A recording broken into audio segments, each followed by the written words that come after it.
Hey!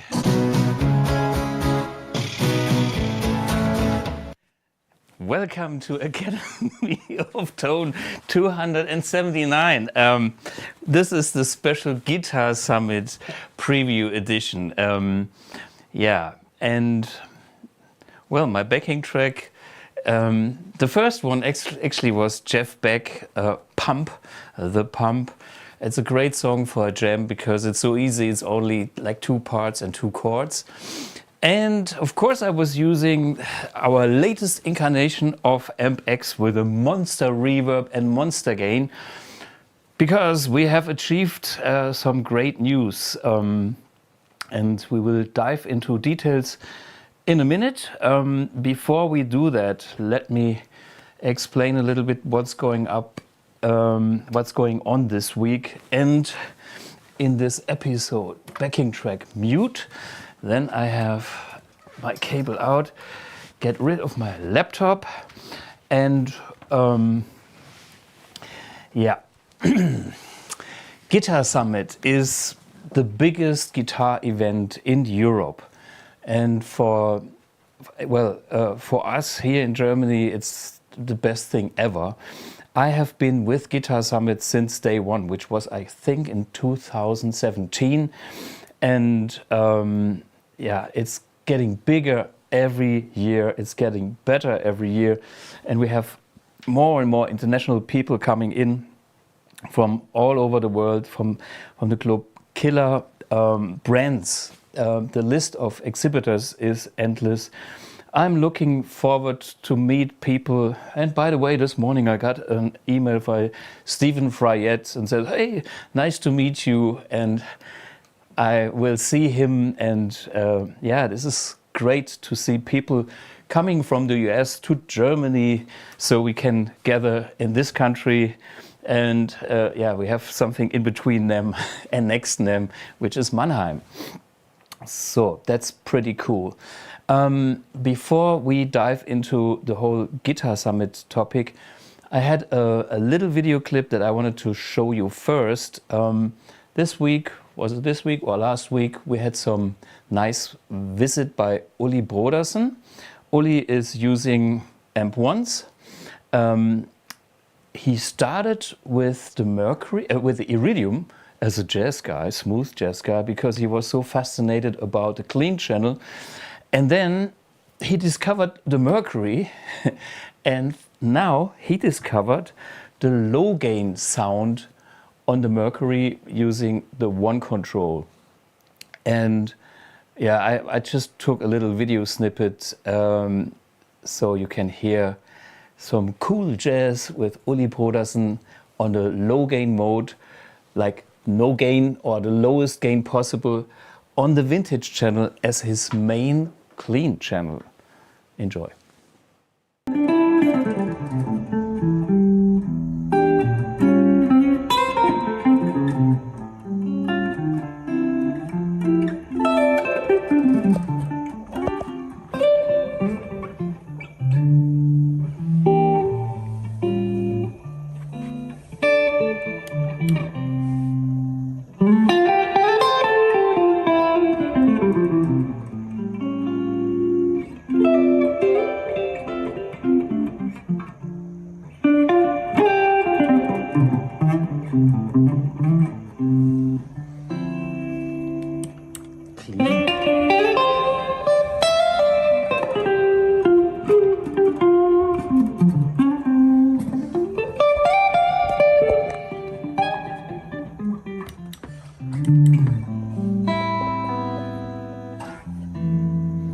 Yeah, so this is the low gain mode on the vintage channel.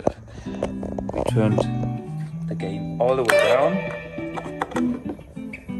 and now this is on 5.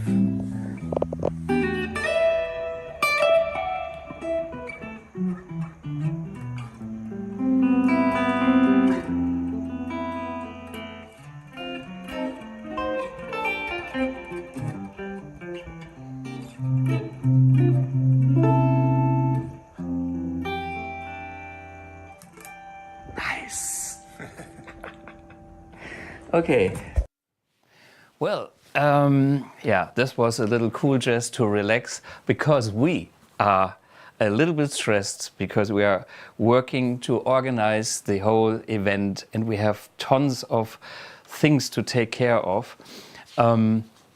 First of all, let me explain. BluGuitar is booth 223 on level 1. It's the same place that we always had, that we always hopefully will.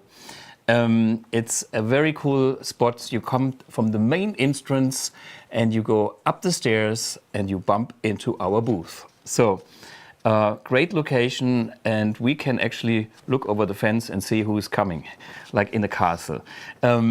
We do share the booth with our friends from Kloppmann Electrics, Andreas Kloppmann, my specialist and friend when it comes to pickups. And we do have our own stage at the booth, and this time we have it on the side, so we have more room for people to listen to our demonstrations with headphones. The show is quiet, so everybody has, which is nice, so we can actually talk, and everybody, musicians and the listeners, will wear headphones, wireless headphones. And we ordered, I think, 35 or 30 headphones. So it's plenty. And there's a little bit of something that you can sometimes hear if you can't grab one. But we worked out a very nice schedule on the BluGuitar booth from Friday to Sunday. There's Peter Baumkötter is a guy who has a guitar from Doc Schneider. He is passed away, and yeah, there's a special story about that guitar. And by the way, sad news: Ziggy Brown just passed away that night. So you know, we were in contact. He wanted to have some AMP1s from us, and I got a phone call this morning that he died this night in the hospital. And it was, you know, I know Ziggy, he was always working and fit and everything, but he had some kind of a cold and a coughing, and fuck, it's, yeah, and I would have some Ziggy Brown guitars at the booth. We actually do have one, which is important because I have a Ziggy Brown guitar in my collection, which is a 7-string. So for the metal guys, I can offer that Ziggy Brown guitar. And then, you know, there's Emanuel Knorr, who is the Academy of Shred presenter, and myself. We will play something together. Then there's Martin Engelin, of course, bass player, who is actually an artist of Kloppmann, coming from this side. But it happens that we share a band, which is Blug, Grenfeld and Engelin, so we will do a little set here. Then Emanuel will do at every evening, 6 p.m. we will have a BluGuitar family photo with everybody wearing a BluGuitar t-shirt. Come to the booth and we will make a photo with all of you guys wearing a BluGuitar shirt. Yeah, so rest in peace, Ziggy. Yeah, very tragic. Fuck. Okay, Saturday, Rudi Beinroth from Hamburg is coming. Super talent, 14 years, jaw-dropping, and will be fun. I will play with him. It's not on this list, but I will join in.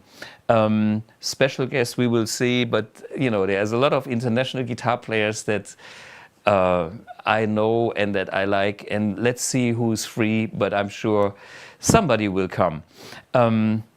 Then there is Emanuel Knorr set for Kloppmann pickups. Frank Panet is coming. We have a lottery drawing on the Saturday night, and there is another BluGuitar family photo on that night. And then there's the big concert where I probably join in. At this point, nobody knows nothing. Which is unbelievable. I have organized the jams for I don't know how many years, 5 years probably, and yeah, Andy Woods is doing it this year, and he's having his own event and now coming here. And he didn't reply to any emails from neither from Guitar Summit nor to mine or anything. So, you know, I'm all open for whatever. Maybe I play, maybe nobody plays. And you know, we'll make some noise with whoever is there and whatever is on. Maybe it's fun. Maybe it's the complete anarchy. You know, I love anarchy. I love my rock anarchy. It might be something like that. I have no idea. Friday there are also cool concerts in the big hall, and then on Sunday on our booth we have Ben Granfeld coming from Finland. He's on tour in Germany right now. I'll do a little set with him, and then Andreas Kloppmann will talk PAF pickups, what else. And yeah, so that's the Sunday on our booth. But for me personally, it's not only the booth, because Friday I will be at Electric 2 stage talking about the Ampx and where we are at. Friday, 5:30, I will join Udo Pipper on the future of tube amps. This will be an interesting one, because Udo is an expert when it comes to, well, the killer good old tube amps. He is writing a column in Guitar and Bass magazine, and somehow we got connected. Where's Udo? Here's a little photo. This very tiny photo is Udo. That's Udo Pipper. Super tasty player, and we have visited him, as we can see. And there is a magic amplifier. It's a Dumble Overdrive Special from 1977, and you can see there's an Ampx on the bench. So we had analyzed this amp, and the results can be heard at Guitar Summit. And we will have the owner of that amp giving us the amp for our booth and for the AB comparison. Besides that, we will have the amps that we have in the background here, and we will do a big show, and that show will be on Sunday, 12 midday, on Electric Stage 1. So this will be the big event where we compare amps from my collection, that beautiful Dumble amp, and you know, the Vox AC30 and so on, in public with the AB switching system. Yeah, and that's quite exciting. On Saturday I have Gerhard Schwarz with the hardware for like Les Paul guitars. We do a little thing. He is the expert, I'm more the player.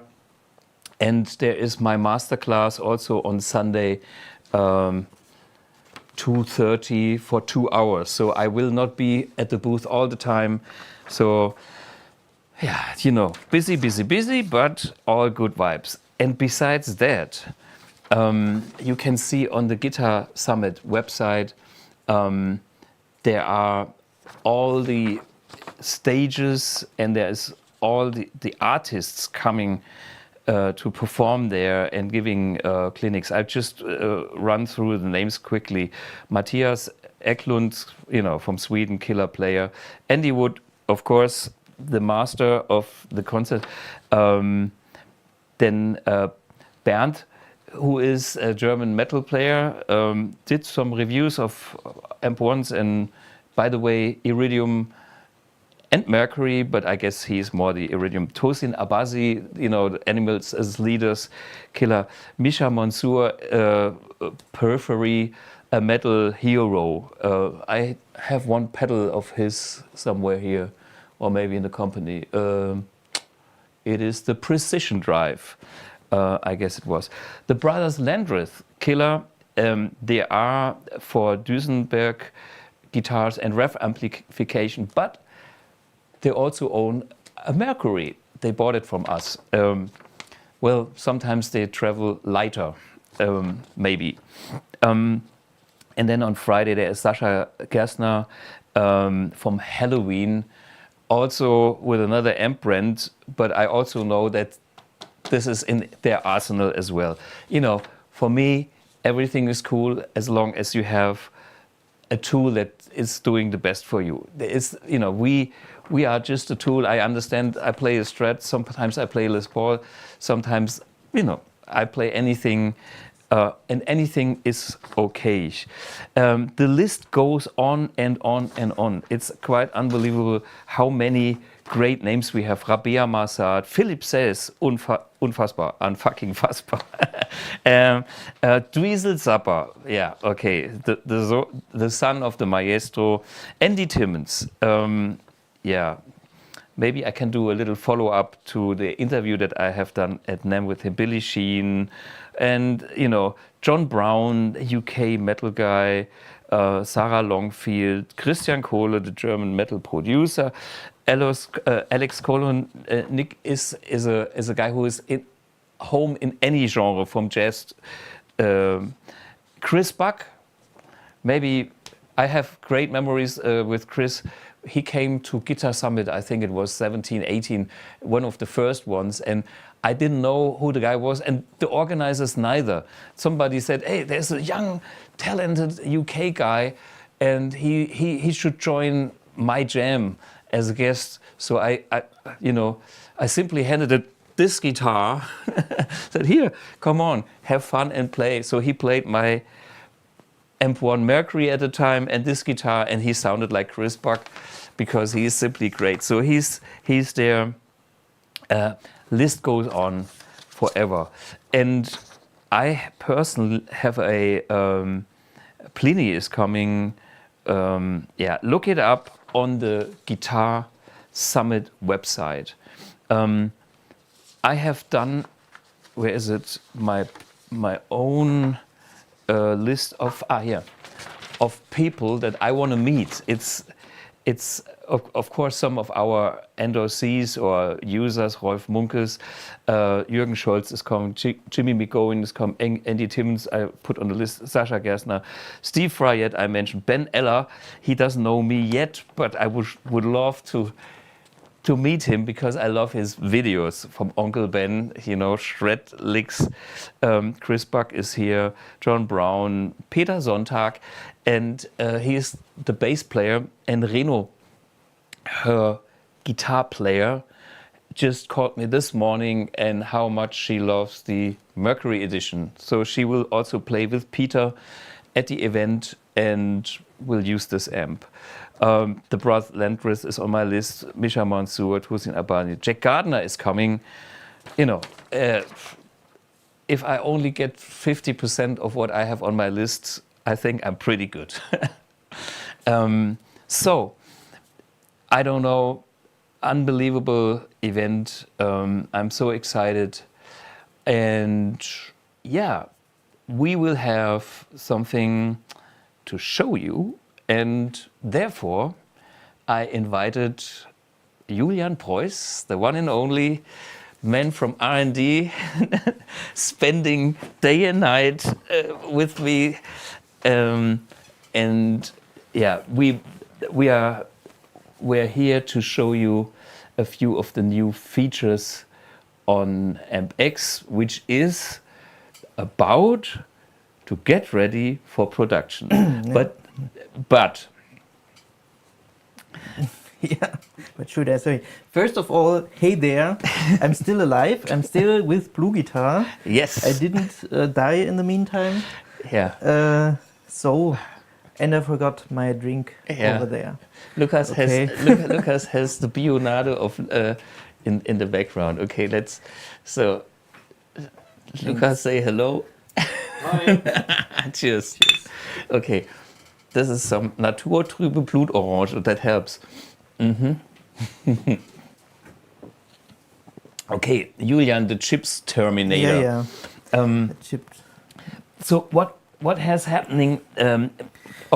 What is the big picture? The big picture is we have to finalize Ampx and we have to get it out on the market. There is no question about it, and we have already the version 7. So you know, we started many years and many moons ago, and we have shown so many. And this is my promise: version 7 goes into production. We already started to, you know, talk some things here and there, and we can see something here, but it's, you know, it has to be done right as usual. And just for you guys, we have maybe the little video. Ah, yeah. So the little video, what is version 7 currently? Yeah. And what you will see is what's in this box. So in case this will stop working, you might understand why. And I personally am playing a version 5 amp for the last almost 2 years.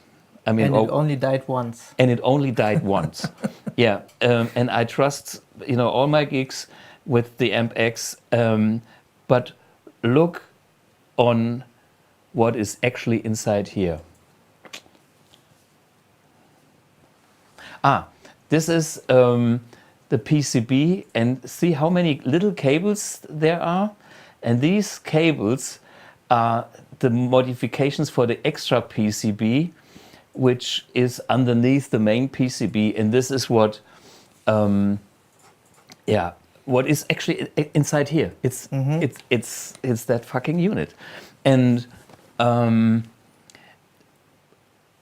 what we will get and what we did not get yet is the finalized PCB from production. But all this kind of chaos that you have seen is already routed on the PCB. And the data is with our manufacturer, and we have been waiting for them to deliver us the boards, and it didn't happen, so I had to do it myself. Yeah, and to be safe, we had to do it on 2 amps, which is even double work. You have seen how many little wires these are. You have seen all the extra parts, and this is all hand point-to-point soldering, hand-wired, which we hate, by the way. So in our world, when we have the real production quality, we trust this even better than the hand-wired little cables.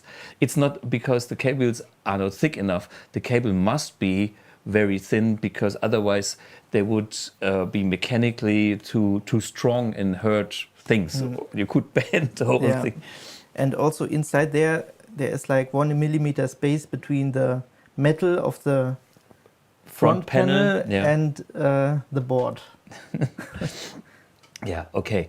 But just, you know, from the intro song, what I wanted to show you is I have used the Peavey.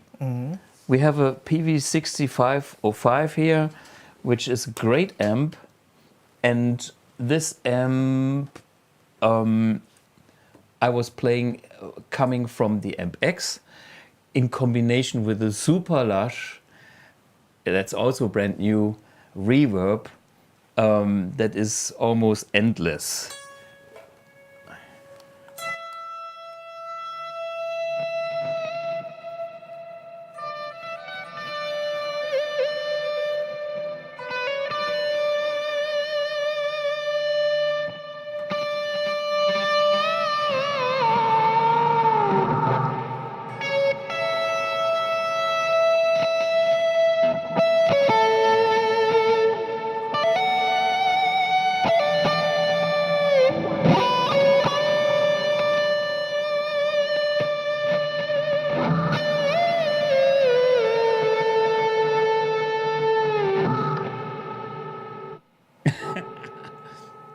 So maybe we can hear some cleaner sound with that reverb, or give me the whatever, my Marshall maybe, just for fun. So this is a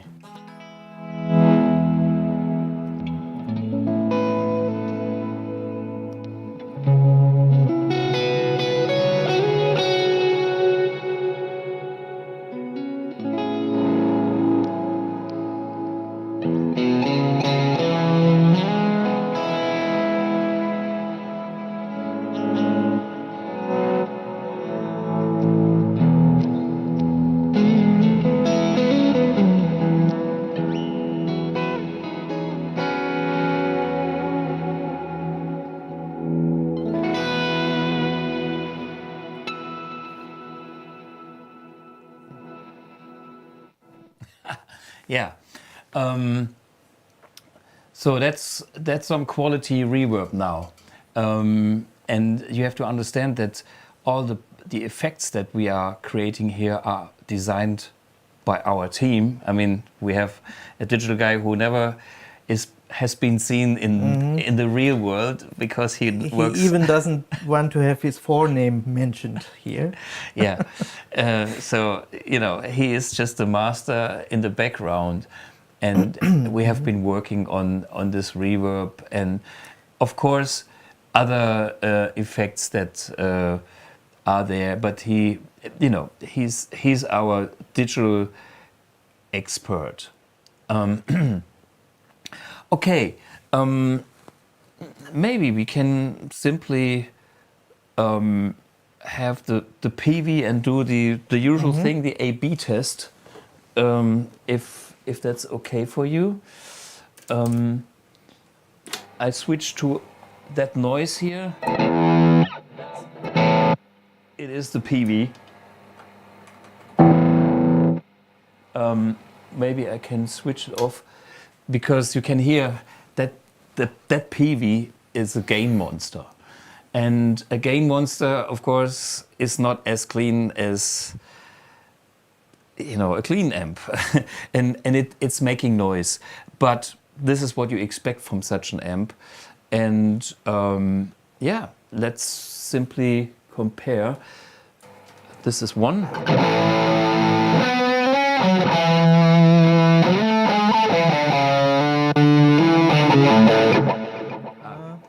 We have no to delay.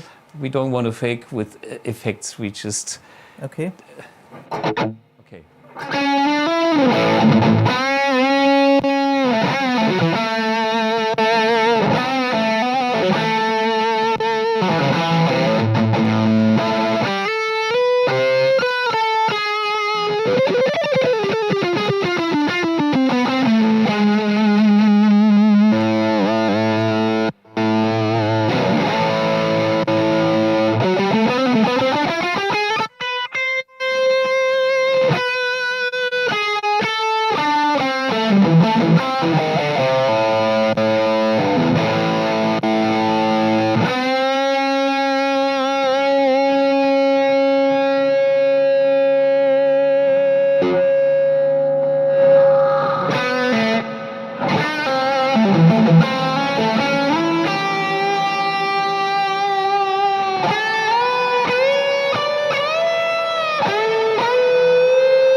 Okay, that is the Peavey and the Ampx on the, well, the Peavey on the Ampx, not the Ampx on the Peavey.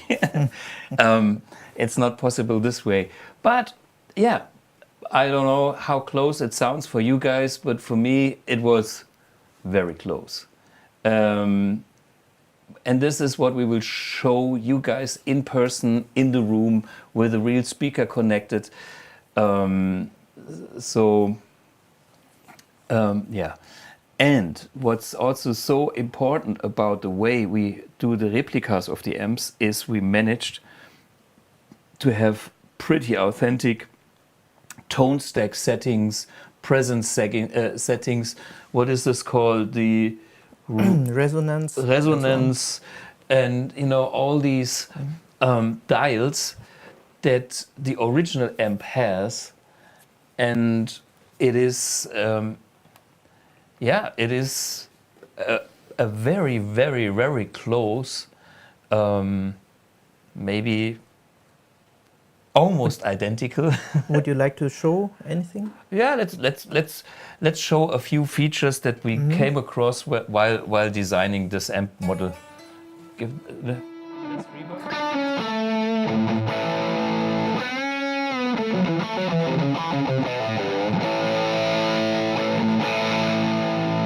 So this is presence, okay.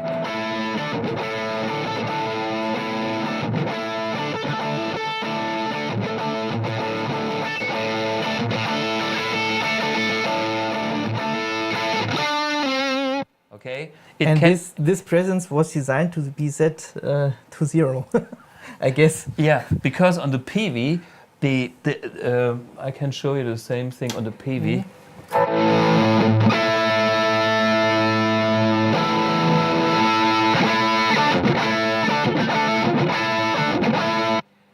Just watch what happens from 0 to 5, like middle position.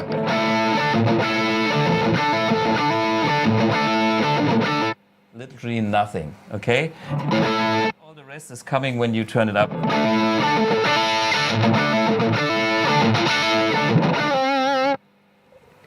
Well, let's leave it on 5. Yeah, let's leave it on 5, or it will be a chainsaw. But hey, sometimes it's okay, and we try to emulate that in our way. By the way, that's the noise of the Peavey. Let's go back for the noise of the Ampx. We have other features as well. One thing is quite interesting. Besides the tone stack, which maybe we can show a little bit about the tone stack as well.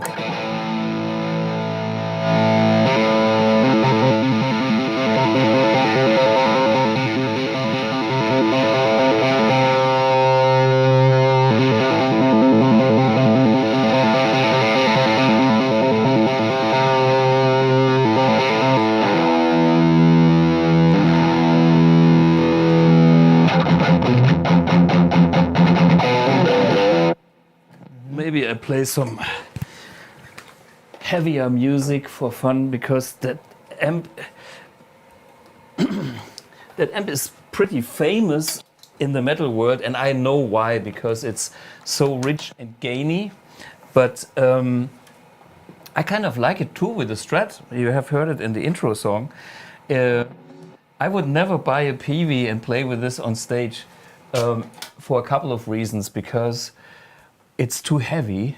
It's so fucking heavy. I'm used to Marshall weight, and these getting heavy these days too. But the Peavey is next level. And the owner of the Peavey put a sticker next to the handle to not use the handle because it will break. Yeah, it's so heavy that yeah. So you're off.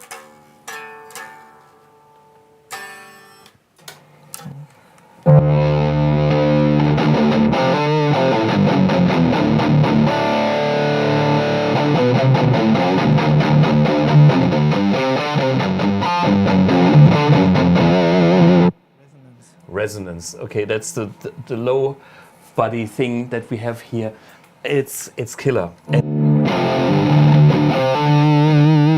Okay, and then we have another feature that we found while doing the R&D, and you know, there's a lot of tubes in there, and then we looked at the schematics, and I thought, you know, there are the ECC83s, and then there are the E83CCs, and the ones with the small system and the one with the bigger system, and we came up with a simulation of both switchable on here.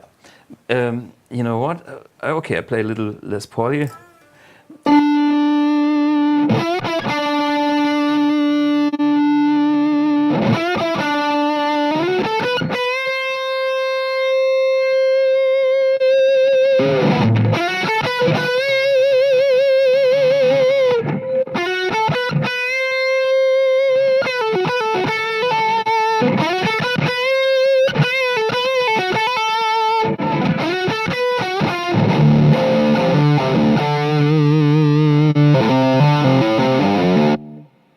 So we can actually hear 3 different tube styles, and the first setting is the original setting of the amp. I personally prefer the middle setting, which would be done by a retubing of this amp. And you know, the good thing about our concept is once we have some magic found, we can think if we freeze it and leave it in our hemisphere and not give it to the public, or we add a custom control like this one. What is it called? It's tube. It's it's the preamp tube style, and I kind of increased the size to a 12 AX7 tube, which has a bigger headroom, which I even prefer. It changes the character, as you could hear, too, and makes the amp even more dynamic.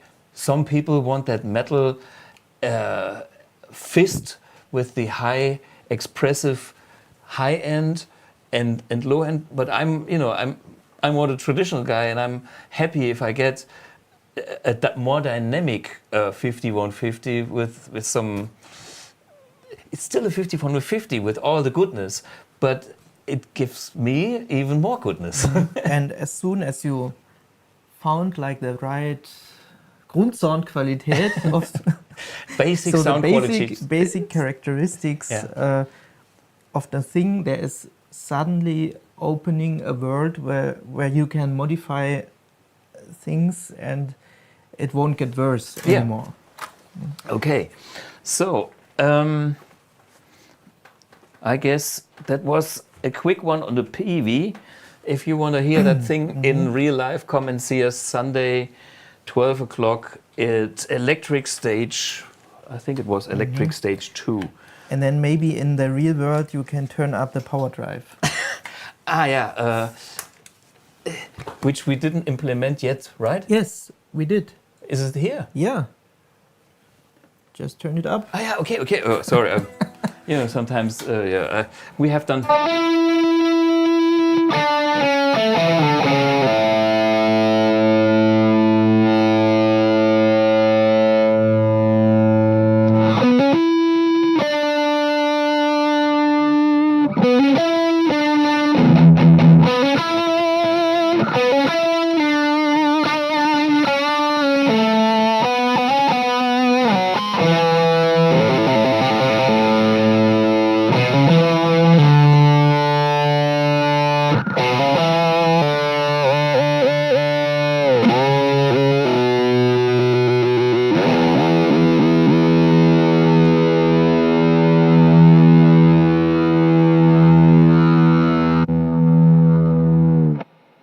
Okay, so 50, 150 or 6505. With turned up power drive in a hot rodded version. Yeah. Whoever would hot rod a Peavey. Well, why not? I like the extra options because it's still based on the character of the Peavey, but it has some more options to go into what I would consider a touch more traditional, and for me that's what I think it's worth doing it. Okay. Oh, we are too slow. Yeah. Okay, let's play my Marshall. Yeah? This okay. Is it off? It's off. Fuck. We have to switch it on. Let's switch it on. It's on 3.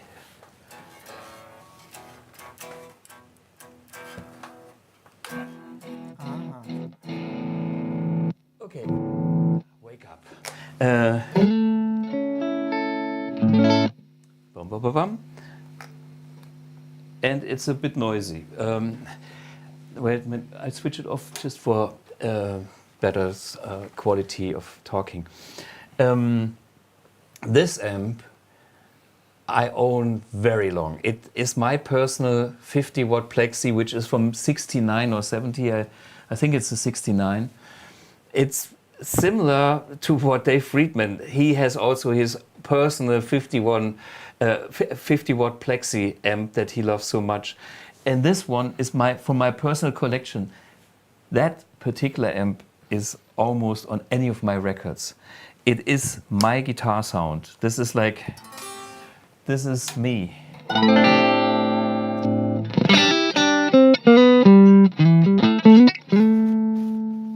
I probably bring the volume down a bit because Marshall can be loud. How about the speaker protection? -6 dB on Yeah, the yeah, SE.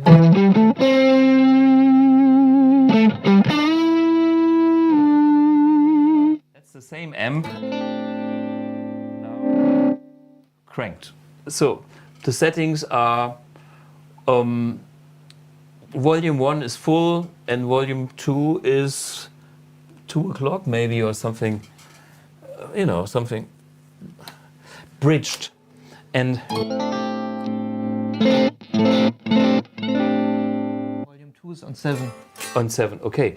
Why there is no Ampx? Yeah, there is. We need more volume. This is.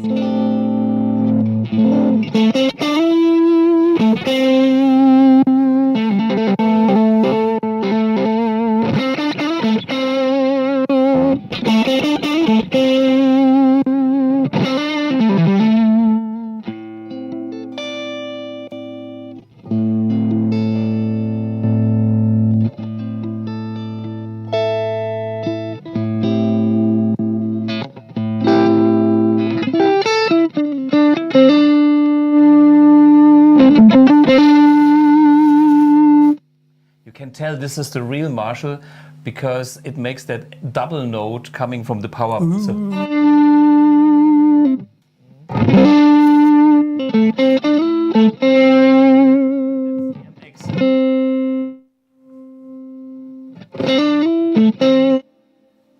This amp is so close. There is some reverb here. Ah, yeah, okay. Get it out of the church. Or maybe I get my reverb.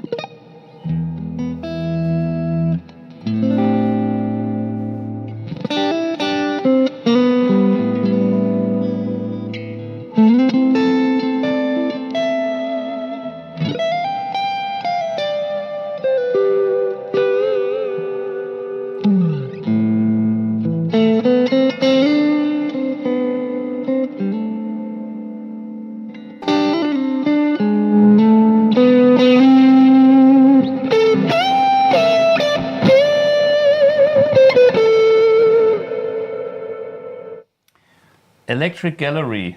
Listen to the record, and this was Ampx. It's exactly that tone. I mean, the reverb was different, but I'm home. I was so, I mean, yeah, that's my amp. And Julian remembered when we finalized the sound design, it was like unbelievable. Yeah. And we actually found out a few things while doing it. Sure. Which we also put on knobs, of course. Yeah, one is how to bridge the input, you know, because if you use just the high input without the bridge method, you have a 1 mega ohm input, and that puts a different load on the pickups. And when you use the bridge mode, it reduces the impedance, the input impedance, to 500K. And that puts a different load on the pickups, which is great for the Stratocaster. So when I play a Les Paul, I would plug into volume 1 without the bridge cable and use the full 1 mega ohm input impedance. And when I would play my Strat, I blend both channels, the bright channel and the dark channel, to make a really rich, full sound. And then because of the bridge, you have 500K. Yeah. But right now, we actually played. I'm just stopping to talk because the sound will stop the ducking, and then nobody can hear. Actually, this setting is impossible in the Marshall because we are now on the high. Yeah. Non-bridged, but we have the sound of the bridge. Bridged. So I would need to go to bridge here. Yeah. And then it becomes a tiny little bit darker because of the 500K. Yeah. Maybe we can show. I don't know if we will hear it here. I can hear it. This is why we made it.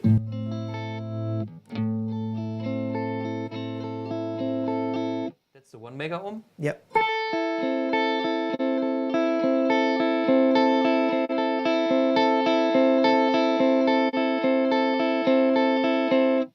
It's a little bit mellower. And that's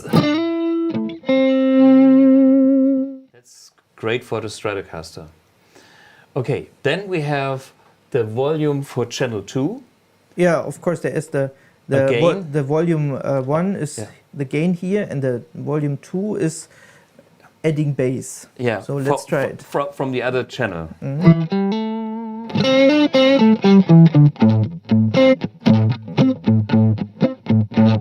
just get the fart a bit lower.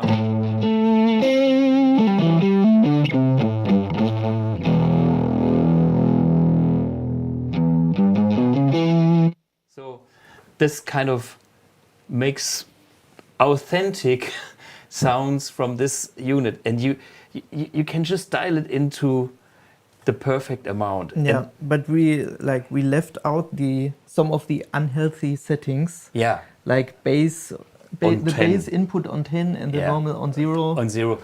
That's useless.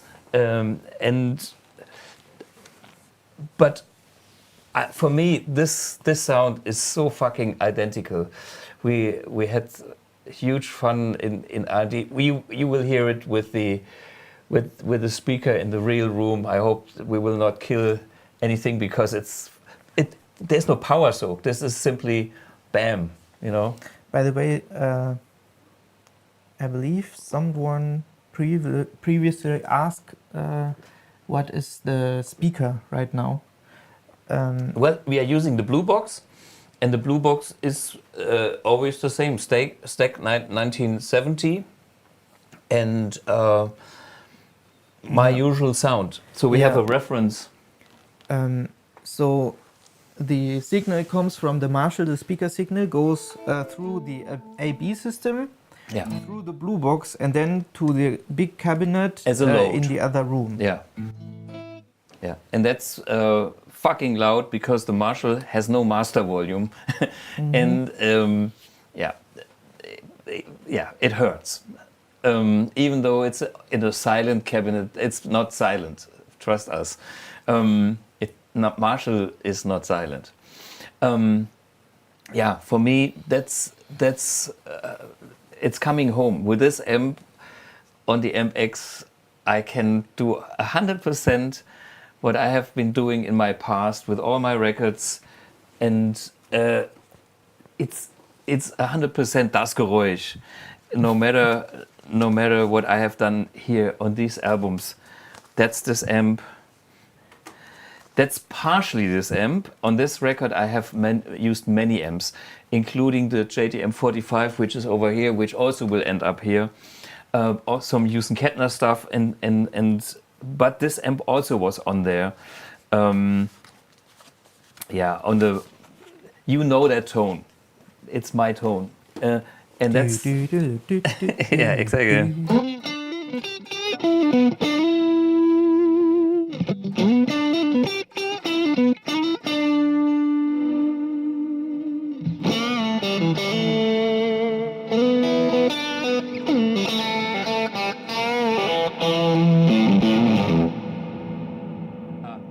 Maybe we change to The reverb is just a little long. Maybe we change. Doesn't matter. Let's go for the next amp before we kill the neighbors with too much noise.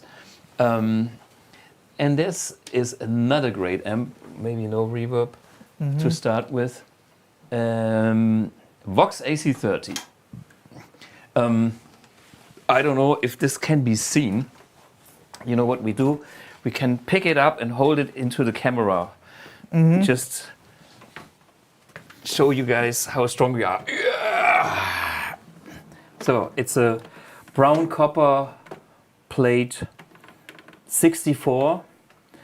And it's modified as hell. It's modified as hell by Manfred Reckmeyer, who is one of the greatest amp technicians, and he was, or still is, working for Peter Weihe, who is like my hero when it comes to studio recordings. And this amp has the most beautiful high-end, shimmery, like crazy. So is it plugged in? It's off.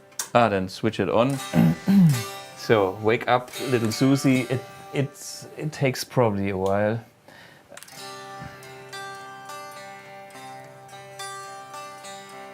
Ah ja.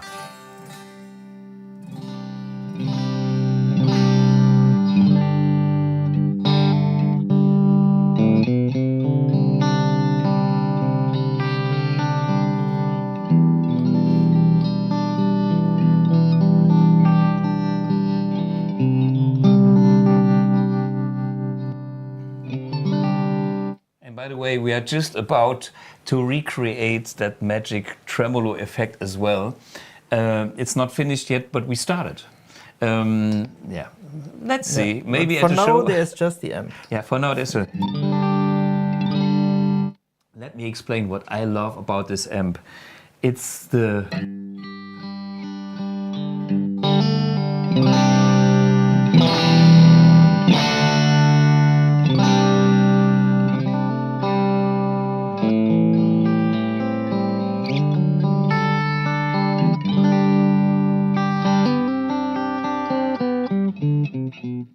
Silver sparkle like crazy. If you are in the studio, if you need a guitar that is not in the way of any vocals or anything, this is just like your acoustic guitar.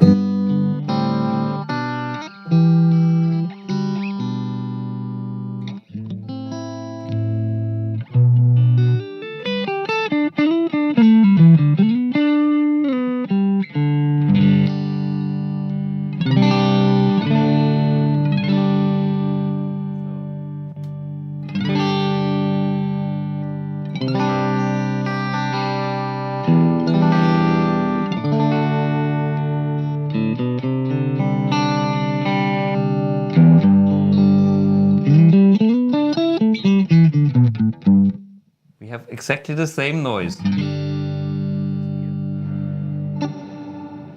It's now our reverb.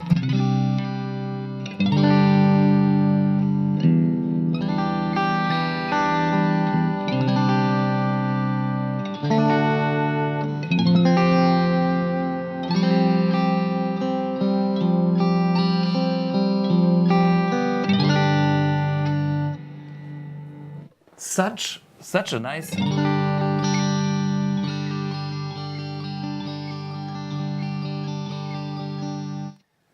Try to find that kind of high end on any guitar amp on this planet. It's only coming from Voxes, and particular from this. So the amps that we will see in Ampx will be amps from my private collection, like tweaked to the max for things. But this amp is also more versatile than that. It has. This was the top boost setting with like the 2-band tone control, bass and treble. But the amp originally is actually non-top boost. I bought it as modified that. to be top boost. So I bought it as a non-top boost amp 30 years ago or whenever. And it was a bit more expensive than the other ones, but I don't regret it, like 800 Deutschmarks or something like this. So, and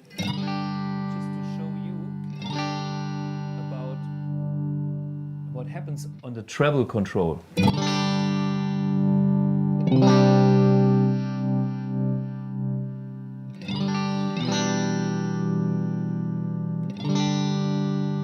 So that's the one setting. And then this amp has a switch that can be switched to non-top boost. And we thought we could make a switch here as a X control. But we kind of, the non-top boost version of that amp is not so cool, in my opinion. Maybe there are better Voxes to do that. The original is already a bit weird. What we have done here is we copied the original, but then we made the mid control usable as being a blend control between top boost and non-top boost. Because the original top boost or any kind of this top boost modification has only a 2-band tone control, so the middle potentiometer was not being used for anything. So we just made it a blend blend tree, klar, yeah. A blend control to go to the... Yeah.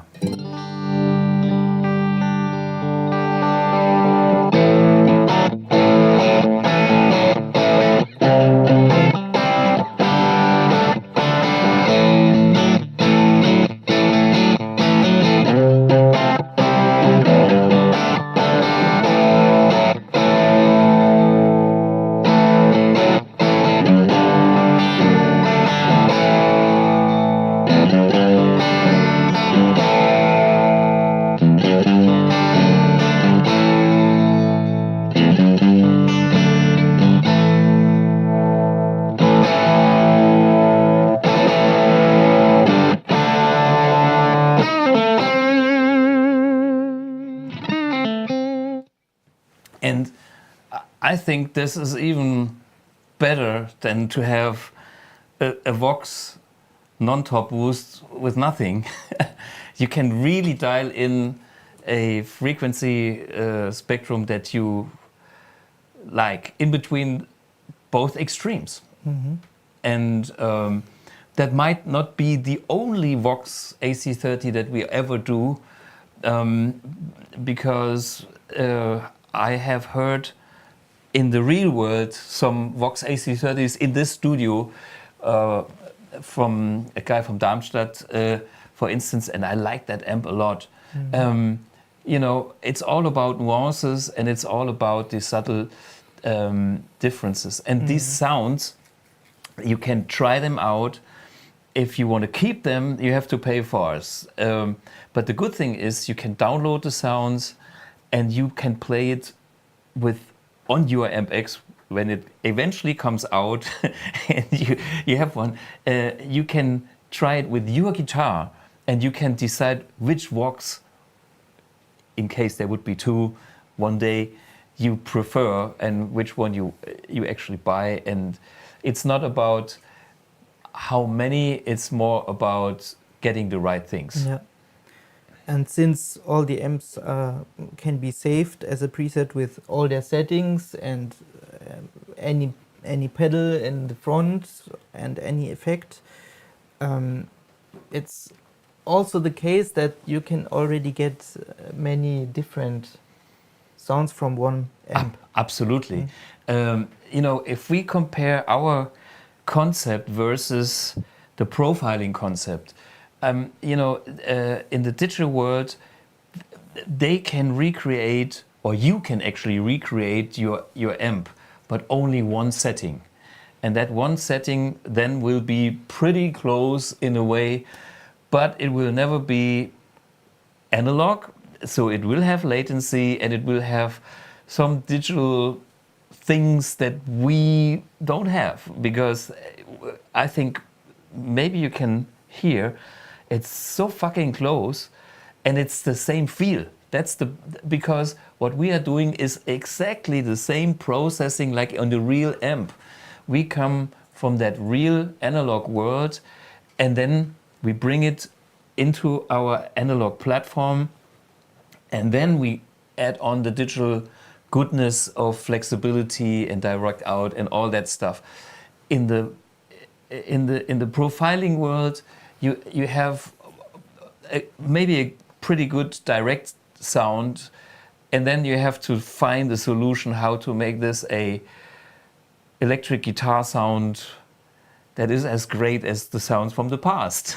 And we live in the real deal world.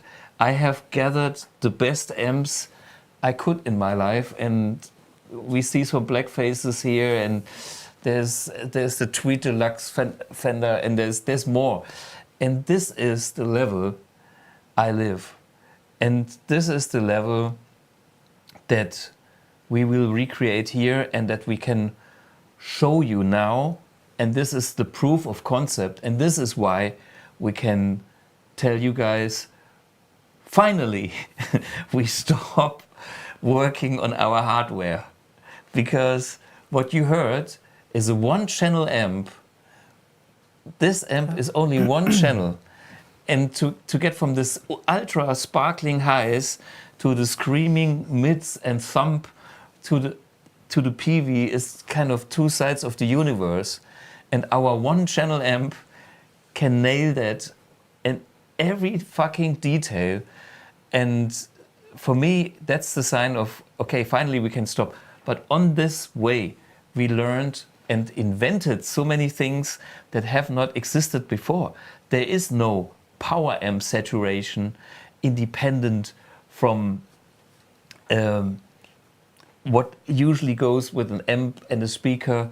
We have come up with solutions that we can adjust our master volume at any volume and have exactly the same power amp saturation as it would be loud. And this is the modern world. Everybody blames you for being too loud. We have the same sound at any volume. And this is the goal, and this is why it takes so long. And this is why there is the power drive, because that is the control that in most cases gives you the power amp saturation. Yeah, and that's the good thing. You know, it's a dedicated control. I put it out there in the middle. If you feel like, maybe it sounds right, but it feels shit, put in a little power drive. And it's like, yeah, it comes alive under your fingers. This is what you get when you play a crank tube amp. Of course, there is a limit. When you go super low, it's not the same thing like it has a certain volume. But because of the speaker. Because of the speaker. And the output signal, it totally doesn't care. Yeah. And we produce the same output. We produce exactly the same signal as the loud tube amp, just lower volume. Still, when the volume gets lower, you are missing something of the whatever air molecules treating your eardrums and the stomach and the room, and that cannot be replaced. But we get everything identical to the speaker out. And we also emulate that on our recording outs. So that's a lot of, that's actually all we could think of what's possible to be helpful for the modern reality. Because these great amps here, they wrote history, they've been in the studio, and I was gigging with that Marshall. And I had my singer screaming at me, Pete, here, Dreist Live. This was before this record. I was playing I think there's a picture of me in the club. You know, the good old days, playing a 50-watt Plexi non-master. Ah no, it's on this CD. Wait a minute, here. This is here.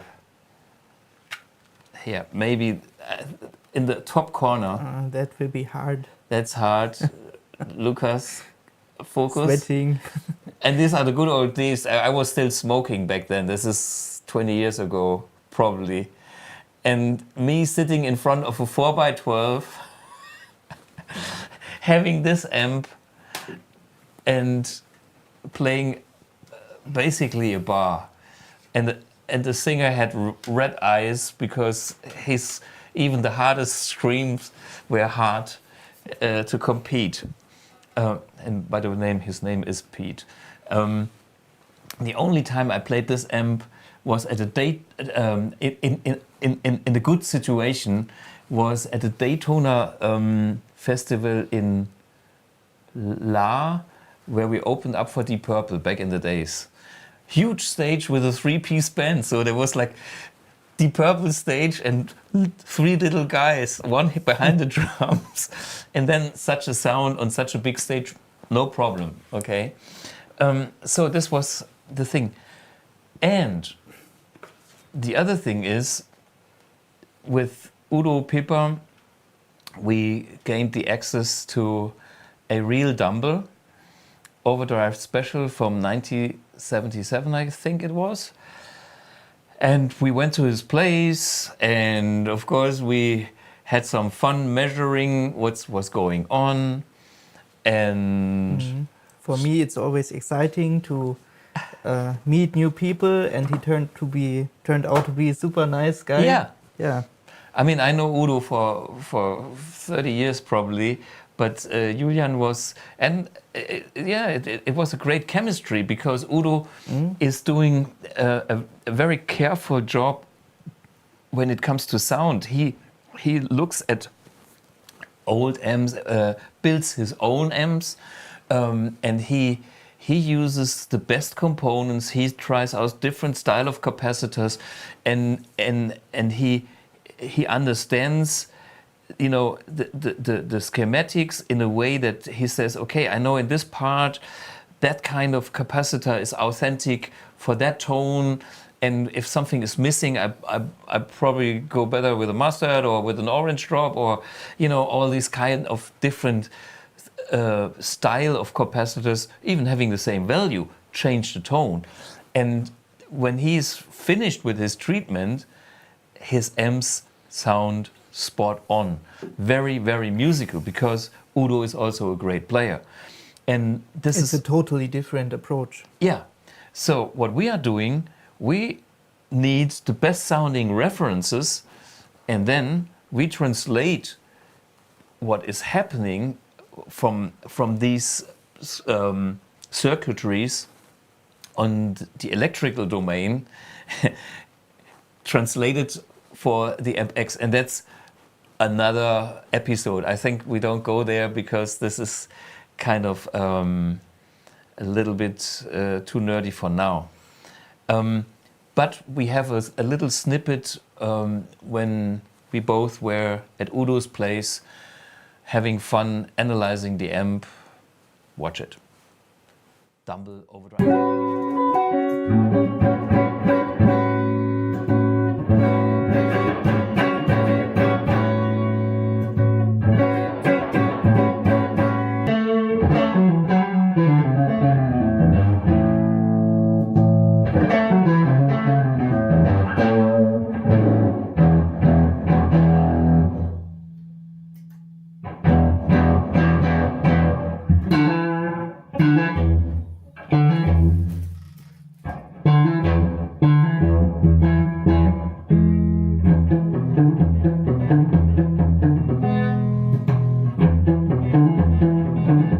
So this is that Overdrive special. I know that amp even before it was in Udo's hands, and I know the owner of the amp, and I played that amp before it was kind of, it was not modified, it was just serviced in the right way. And I think Udo did a great job. For me, he has ears, he has feel. Some of the stuff is maybe sounding a bit esoteric to people. I'm just interested in results, and for me, I'm not getting in any of these discussions, because, you know, there are people out there, they have this kind of theory and that kind of theory. And in the end, they all want the best for you. And only the theory gives them, you know, the strength and the hope and the guide how to get there. But for me, I can switch off my mind to being just a musician, picking up an instrument, a guitar, an amp, turning the knobs, playing the instruments, and judge it on that level. Yeah. No matter... In 5 seconds. Yeah. In 5 seconds. And you know, what is... And then we discuss for 2 hours and try out and this and that, and in the end it's always the 5 seconds. Yeah, I'm very fast, and how accurate I can hear in the frequency spectrum. I mean, we have been discussing many times, sometimes it's half a dB that I can hear the difference.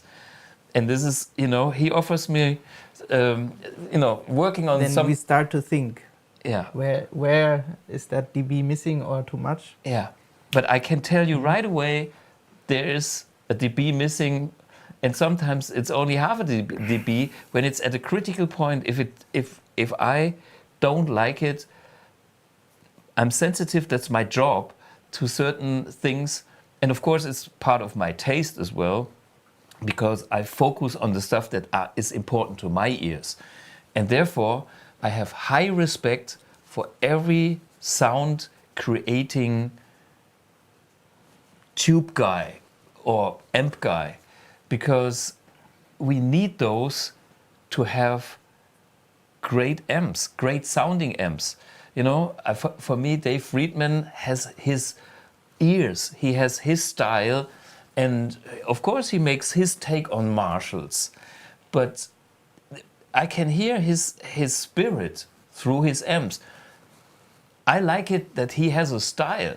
I mean, you can agree or disagree on the style, you can agree or disagree on whatever technology. Some people tell you about it only works as whatever, hardwired and no PCBs, and other people say this is not a good component. It's based on their experience. And I have learned that I have a lot of respect for any of these statements, and I will always put a question mark behind it until I have been proven many times. And it's like in science all the time. Sometimes you have a theory and you have to kill your own theory 3 years later because you discovered actually there's more. And sometimes you only guess. Yeah. And then later you find out why. Yeah. But the guesswork before also worked. Exactly. And then it doesn't matter if you understood the theory back then or not. Yeah. And we have been there, and with years, now we've been working for years on this. We learned so much about the chemistry, how these sounds are actually created in these amps.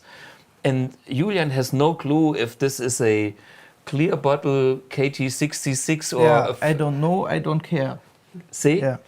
But he is the master of getting precise measurements and getting those precisely onto this platform, which he also created together with a few other crazy guys. But Julian is the master, and he is like the driver and working his ass off every day on these fucking deals. I just torture him with details.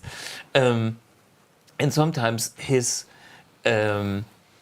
perfectionism is even higher than mine. Yeah, and sometimes it becomes an obstacle that I don't care what makes musically sense. Yeah.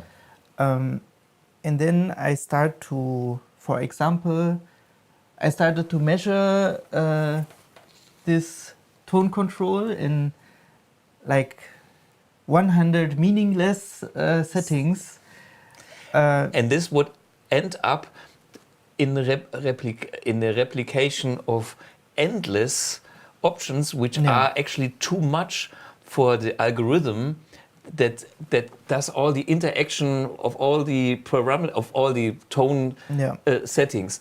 And then I'm there to be the guy who says, you know, Julian, bass on 10 and nothing else is not needed. So let's not focus on that.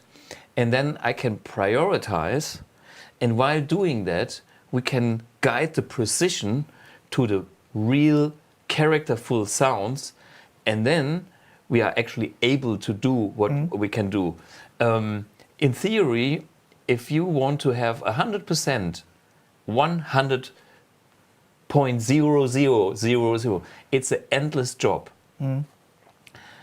But the last percent difference, this is how close I want to get. But I know what to spare to get to the 99.9% for what I like. And then the question is is what we have created on the Ampx platform, is it exactly the same? Or maybe is that last 0.0% maybe even better? there are things that I discovered on the stuff that we created on that platform. For instance, like with the Peavey, that we kind of modded the Peavey. I don't even know if I would have done this in the real world, because we have tried things, we have learned things. It would be too much effort. Yeah. You would need to, because the Peavey has fixed filters. You would need to put like those clicky turnaround switches to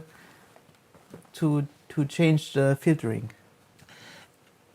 Or it's crazy, but that's our job here, and that's unique.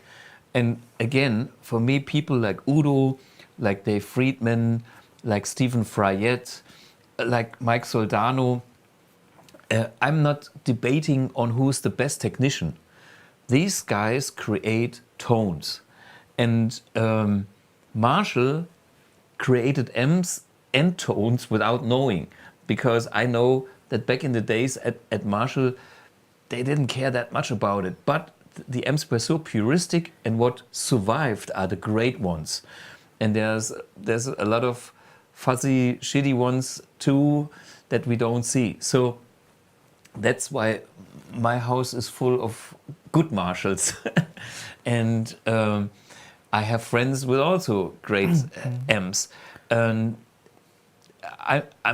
and it's very important to keep the right priorities. Yes. Because, for example, 1 year ago, we made another Marshall of you, and we got it also like this one, very to almost perfection. Almost perfect. And then in the end, Thomas came to me and said, "Sorry, this is not the Marshall that I wanted." Yeah, and here's the story. This Marshall, I modded myself with a little few tweaks, and this again is a tiny little bit modded. It's not crazy. It's pretty authentic, but it's better than stock. And the other one is my real Plexi, which is supposed to be even better, from 1967, I think it was.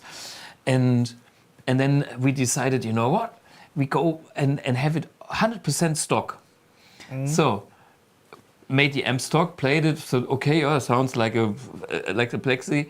But then we brought exactly that amp on the Ampx, and then afterwards I thought, shit, this amp needs a treatment. The original amps need a treatment. The stuff that I usually do myself is selecting tubes, finding the right ones in the right combination. And botching capacitors on filters. Yeah, and this is something that Udo does. So my idea is either I do it myself again, or I give it to Udo, because I like his ears, and then he can flip the capacitors and whatnot, and spend 2 weeks. A lot of time and love he puts into the mods that he does. It's the component price doesn't matter. It's the time, and he's not making money out of that. I mean, maybe he charges some money, but for the amount of time that he is investing, it's crazy. You get, I don't have that much time to go through this capacitor and that capacitor. Then Ampx will never be ready. So I kind of will give this amp probably to Udo, and then when I pick it up and I like it, then we will model this again. So of course it's not a new Marshall. It's a new old stock Marshall. The other one, because somebody wrote, "I wouldn't buy a Marshall, not a new one." But we were not talking about a new one. No, we are just talking about. In my house, there is no Marshall post 1971 or 70. And I love 800 Marshalls, but even them I have put into the Thomas amp, which is a 800 circuitry, but in a real Plexi.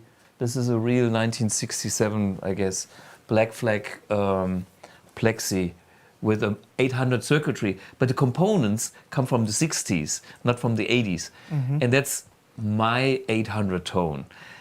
I know Euge Valuverta has a 800 from the real 80s, from the early 80s, and his 800 is also so distinctive from others, so that he even gave it its own name. Yeah, so the bad boy. And yeah, this is why even the same model of amp can be magic, but it needs to be in the hands of musicians to pick those amps or to mod those amps or have somebody to make it special, and then they have a musical worth. And that's what we learned about my Marshall mistake of now it's stock, it should be great, and it wasn't. It was, I mean, you heard it too. I mean, it's like doesn't sound any. Yeah. Okay, we see a big German discussion going on. The same discussion as every year, James. Yeah. Let's not spend too much time on the theories and stuff like that, and who is right and who is wrong. In the end, I know that all of the guys want to do the best for us, for themselves, of course, like myself too, but also for other people. And this is what drives them. Some people have a bit more narrow communication and other people's are a bit softer in sharing their experience. And I hope I have my feelings too, and I have my knowledge, and I have my theories, but I don't want to be the black and white guy. Color is beautiful, all shades. So do you see any comments in the chat? Before, someone asked about a VAR, but I think we should stop playing loud because of the neighbors. Yeah. What else? Of course, there is Uli, who is afraid that we will never finish. Yeah, everybody is afraid of that. But hey, so let's talk about we will never finish problem. No, we will finish. There's many reasons for that. Because financially, it's dragging a lot of money from my pocket. Here, you can see it's empty. So the thing is, we started this project to be the project that will get my collection of amps and pedals and effects into one box. This was my dream forever. And I've been on this planet for quite a while, and I have tried this approach with Jusen-Kentner, doing a modeling amp in the digital world. And it was not bad. We had won the award of being the boss of digital amps. We are talking about 2000. I spent 5 years on working on that project. Then we went back for tube amps, Triumph Mark II, Mark III, and all that stuff. And why? Because the sound was not satisfying like this is. This is organic tube sound, and it's like organic food. It's like that is the real deal. And I was after this, and I'm not happy if this is making compromises on sound. I can make a compromise on avoiding useless settings that nobody needs just because they are there and the technology could possibly do it. No, I want my sounds, period. and I want my sounds in a flexibility. That is what I'm standing for, and we achieved the level now, as you could hear, where it does not matter anymore. And for me, that is the future of guitar amps. And we need the tube guys to create new sounds. We will also create probably new sounds on that platform as well. But this platform, only us can operate it. It's a complete, unique universe we are living in. And there's only Julian who can do it with me. So that is, that's the truth. And the world needs great sounds. The company is called Tone Innovation. Sounds, tone comes first. Innovation is because this stuff already exists. But yelling and screaming singers can be a drag in the band, as they think I would be the asshole being always ego and too loud. I just wanted a great sound, guys. That was always my excuse. Yeah, but now my opinion is that now you have your great sounds, and if you have nothing to complain, I have nothing to change. So see, and therefore we could consolidate the PCB version. Yeah, that's why I built it by hand, because I needed to know. Yeah. And of course it's possible that I built some bullshit in the new version of the board and then I have to do bug fixes. Yeah. But what takes super long is to change core things in the engine and then remake all the sounds, because the old engine is no longer there. And this is what we stopped. Yeah. So, we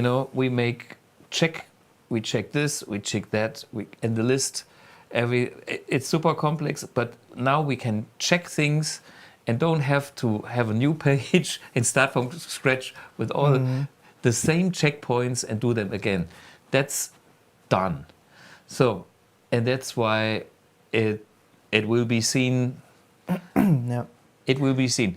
And I'm still not putting too much pressure on it, because I know that we make the progress and I know that we get there, and I know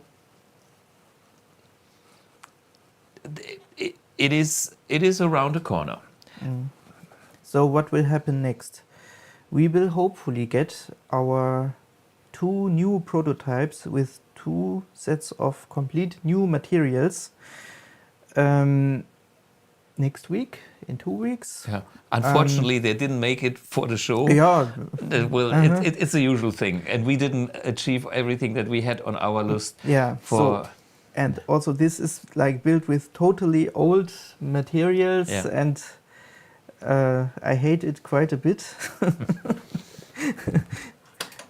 But it is what it is.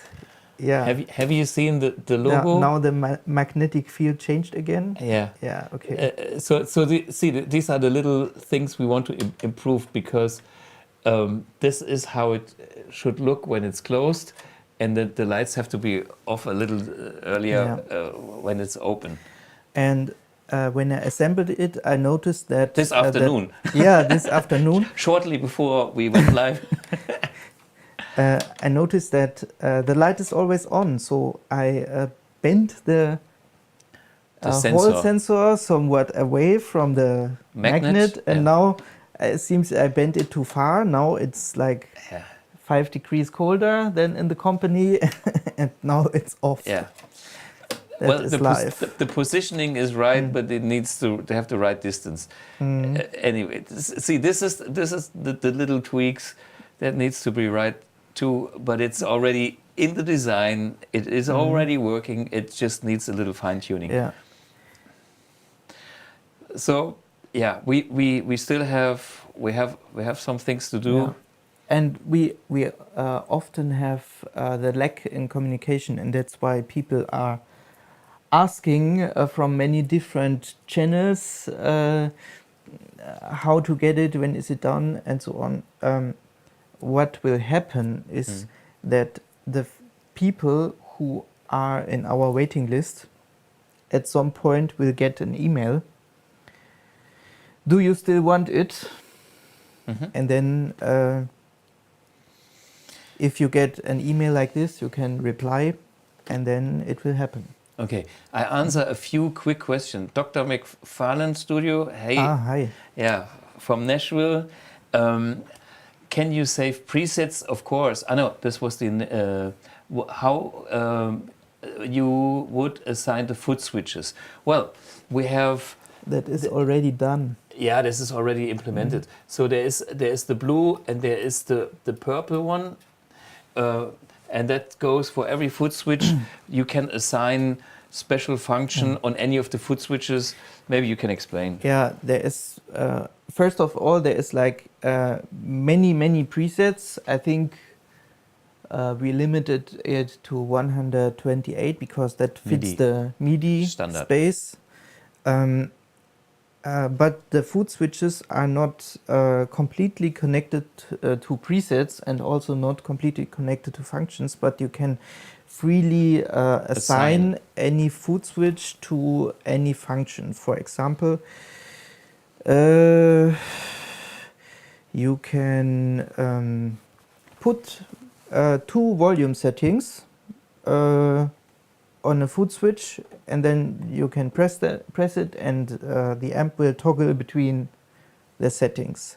Or you can make the switch preset button, and then it will load two presets. Or if you only want, if you only attach one, it will only have load one. Yeah. And then there is some also the possibility to do like special functions. For example, by Tuner. default here is the tuner. Yeah. Long press. And still this foot switch can still do something else. And right now it is connected to the global tap tempo. Yeah. So I can press here and it will show here.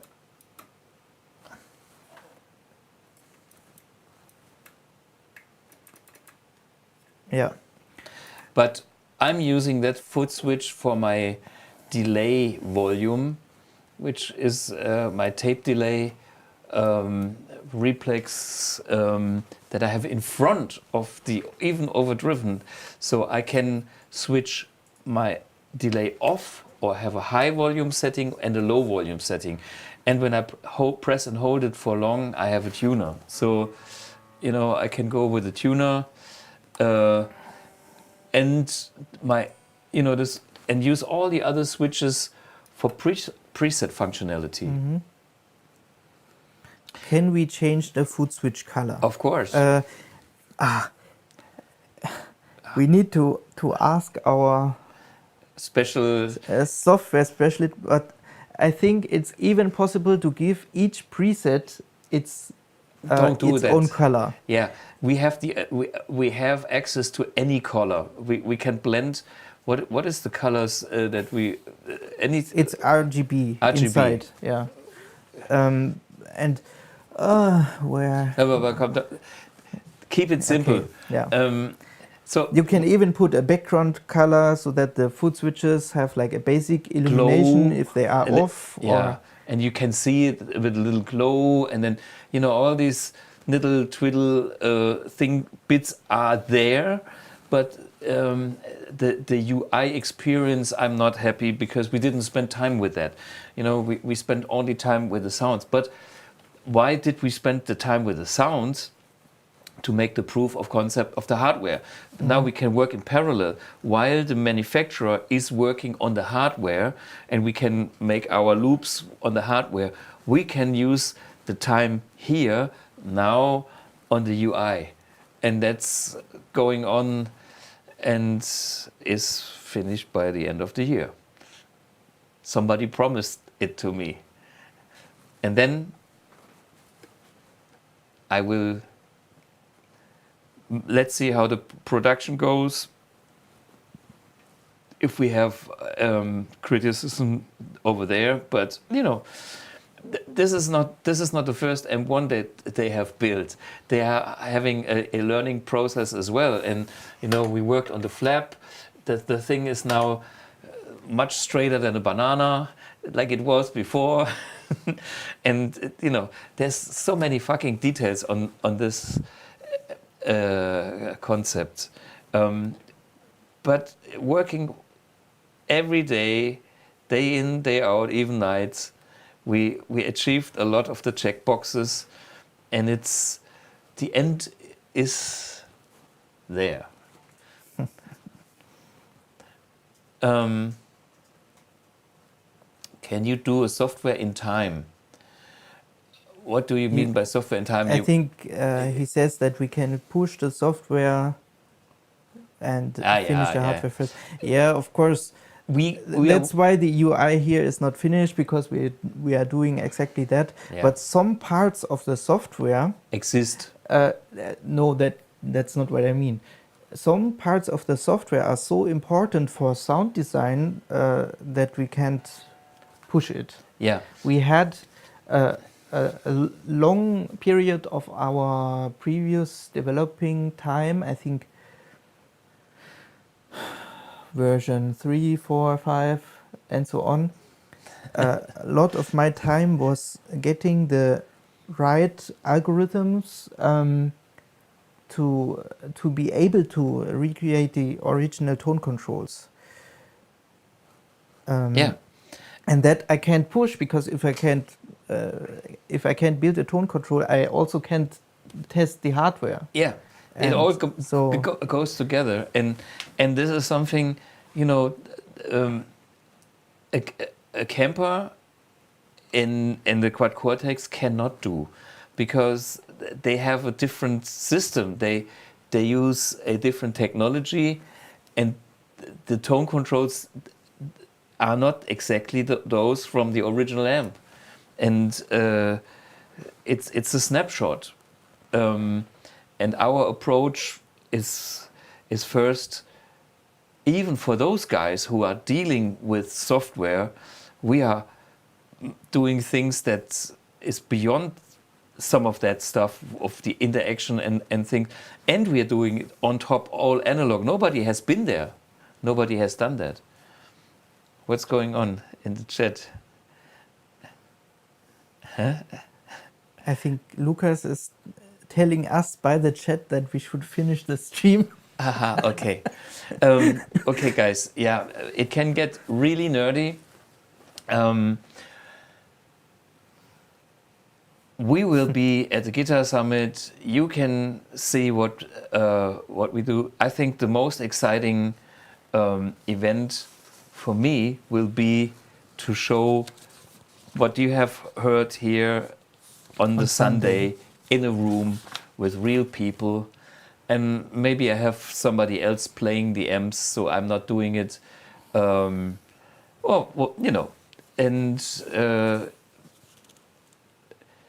all I can say, and that's true, we have the best sounding amps on the whole Guitar Summit, because these boys will be with us at our booth. Together with the Dumble. Together with the Dumble. Mm-hmm. So only the amps that are not even BluGuitar amps will be the highlight of the show. And then on Sunday, the highlight will be to make the AB with what you hear, or just heard with the Ampx in public, with everybody can really check what's going on, because you can go and search for the hidden trick that we don't have. The hidden trick is all in there. Yeah. Okay, and besides that, I think it's so great that we have a vibrant Guitar Summit, an event for the industry, for the music lovers, for the guitar players, that brings us together.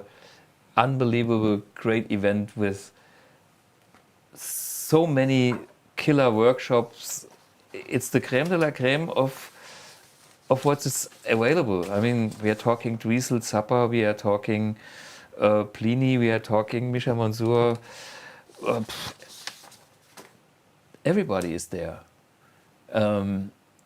So, yeah, maybe see you guys and